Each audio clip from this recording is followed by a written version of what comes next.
அம்பாளுக்கு 9 ராத்திரி நவராத்திரி. ஏன் நவராத்திரியை கொண்டாடுறோன்னு உங்களுக்கு தெரியுமா? மகிஷாசுரன் அப்படிங்கிற அரக்கன் தேவர்களை பயங்கரமா குடும்பப்படுத்திட்டு இருந்தான். ஒரு பெண்ணாலதான் தனக்கு மரணம் நிகழணும் அப்படிங்கிற வரத்தையும் வாங்கி வச்சிருந்தான்.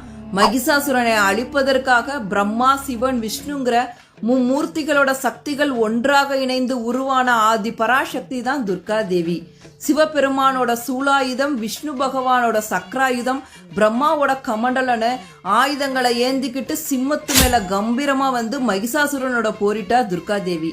இந்த போர் 9 நாட்கள் வரைக்கும் நடந்துச்சு. 10வது நாளோட முடிவுல துர்கா தேவி மகிஷாசுரனை அழித்து வெற்றி வகை சூடினார். அதனாலதான் நவராத்திரியோட 10வது நாள்ல விஜயதசமியை கொண்டாடுறோம்.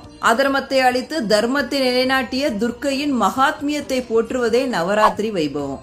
நவராத்திரியோட முதல் 3 நாட்கள் தைரியத்தை கொடுக்கும் துர்க்கையையும், அடுத்த 3 நாட்கள் செல்வத்தை தரும் மகாலட்சுமியையும், கடைசி 3 நாட்கள் அறிவை தரும் சரஸ்வதி தேவியையும் வணங்குறோம். நம்மளோட வாழ்க்கைக்கு கல்வி, செல்வம், வீரம் இது 3மே ரொம்ப ரொம்ப முக்கியம். இப்படி நவராத்திரியில அம்பாளை வழிபடுறப்ப நம்ம வாழ்க்கைக்கு தேவையான அனைத்து செல்வங்களும் நமக்கு கிடைக்கும். அது மட்டும் இல்லாம நவராத்திரியோட 9 நாட்களும் அம்பாளோட ஒவ்வொரு அவதாரத்தையும் நம்ம போற்றி வணங்குவோம்.